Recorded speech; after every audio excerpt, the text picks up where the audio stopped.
Hey, just wanted to do a quick video of the Kahr CW380 I picked up today. And aesthetically, I'm really pleased with it compared to my PM9. Here's the literature that it comes with. And Kahr's literature is really a good, thorough read. And it comes with a lock and a trigger lock there. But here it is. Let me get the box out of the way here. I'm doing this in my laundry room, so we're kind of pressed for space, and I'm doing it here because I'm getting ready to clean this gun. This is where I've been cleaning my guns at because it's been so hot out here. So out in the garage just isn't cutting it, and with the smell with the wife and the kids, they just don't like it. So the Kahr CW380, what I like about this gun, as opposed and it being budget minded, you know, if you don't know, they have a metal injected molded slide and stamped wording as opposed to the rolled. It has less machining on the slide itself. What else? It's got a different barrel in it. It's got a conventional rifling, and just overall to save costs and to offer it for a better price.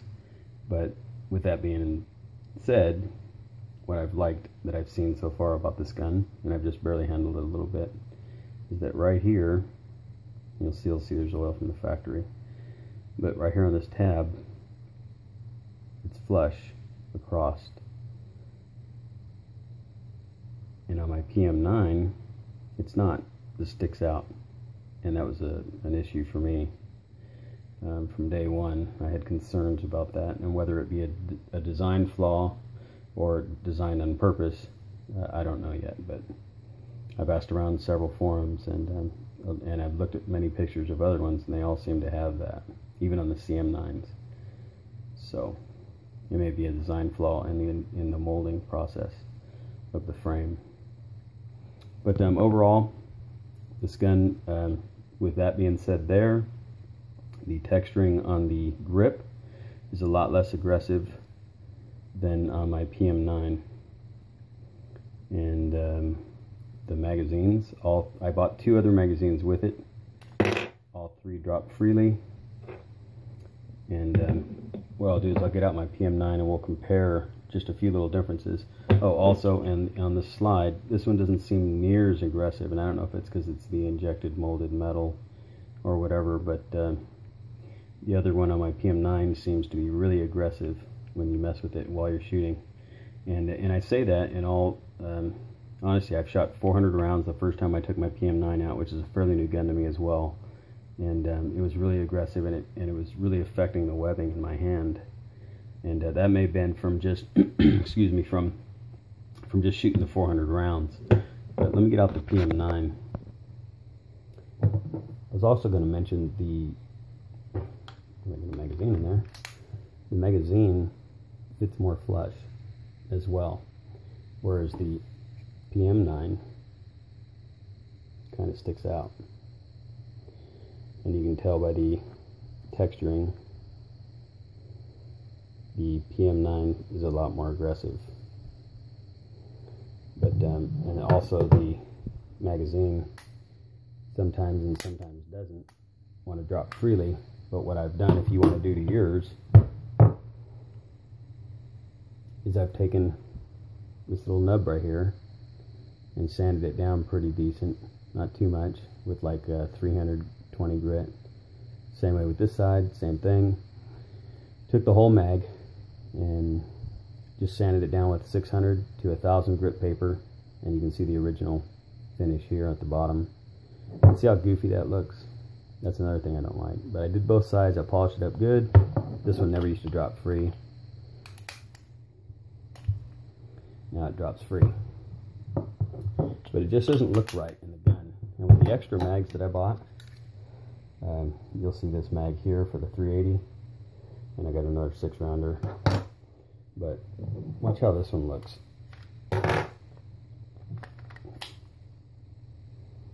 Much more flush and intentional for the gun. It actually just looks like it's made for the gun. Whereas this one looks like it's someone else's mag. but this one drops free as well, no modifications whatsoever.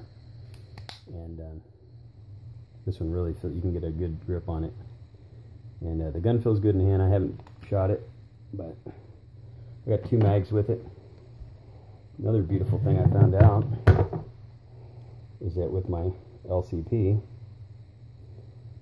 and this DeSantis Nemesis holster, I took this gun and slid it in there, and now I have 2 guns with 1 holster. This one's a little thicker, and we'll go over that as opposed to the LCP. And all these guns have been safety checked. For all those that are concerned about that, I check before I handle any firearm. I double check them. I have no ammunition near the bench. So anyway, let's look at it a little further here. What I wanted to show you, the PM9 on that tab. I don't know if you're gonna be able to see this on camera.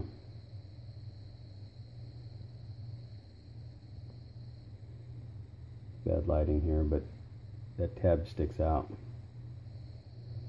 a lot. These are just cosmetic issues that bother me, and the aggressive grip could be a good thing, I guess, in most instances, especially for carry, but for shooting at the range, maybe not so much.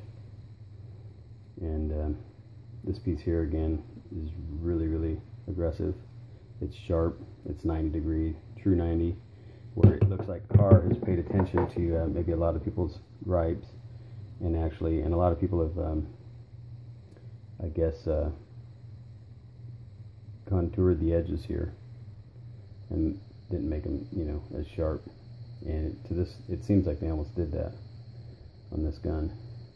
I'm not familiar with Kahr very well at all, but it's got the bar dot sights here that are small but yet functional compared to other guns like the LCP, for example. And let's see what this thing weighs here. Alright, 10.435 thousandths. And the PM9, I mean, this is negligible. This is 15.120. And for grins and giggles here, we'll throw the LCP in the mix, which is at a whopping 8.805 thousandths. Actually, that should just be 8.8. There you go. It goes to 5. It must be the lighting in the room, right? There it is. But that's what it's been at before. And again, I'm in the laundry room. This is where I clean all my guns at. So here's where we're taking this video. But getting back to this, maybe we'll go ahead and do some shots, and I'll do a little specs with the caliber here. Let's see how I can do this.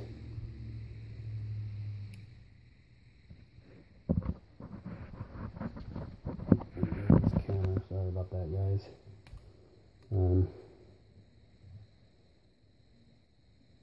760 thousandths on the slide. Overall length.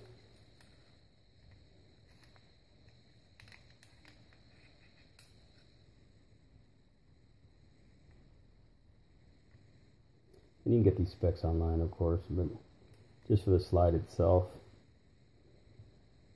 it's at 4 inches, 725 thousandths, so that's 4 3/4.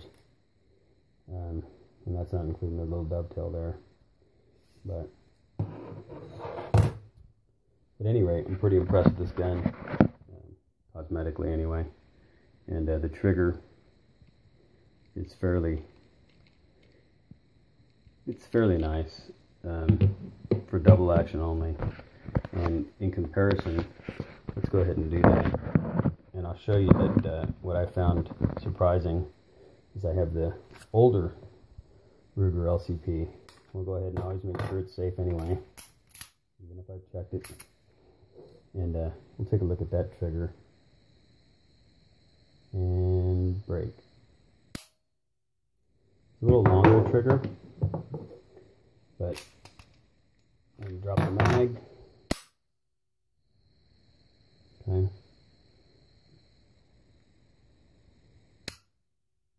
Little shorter trigger, but still stout. I mean, it's not, this isn't going to be night and day as far as dry firing anyway. Maybe when you take it out and live fire it, it's a whole different animal. But if you want the a good fit, from what I understand, the other ones, the DeSantis holsters that are made specifically for the P380 or the CW380 are a little bit loose or something like that from what I've heard. I just talked to a guy about it. But this is the item number. I bought this at Cheaper Than Dirt. I bought 2 extra magazines for it for about $24, I think, a piece. I don't know if I showed you already. Sure I have, but I'll do it again. That mag fits really nice. It doesn't have the goofy contour like the other mags have, where it looks like it's someone else's magazine sitting on your gun. So I'll definitely do a review on this gun once I take it out and shoot it. I plan to take it out tomorrow. There's an IDPA match I'm going to go to, and just as an observer, because I plan on getting an IDPA, and I was actually invited out to take a look at it firsthand before that way I know what's going on and I know what to expect. So if you want to get an IDPA, I advise you do. It looks really fun. I have yet to see a live event, so we'll be checking it out tomorrow. Take care, guys.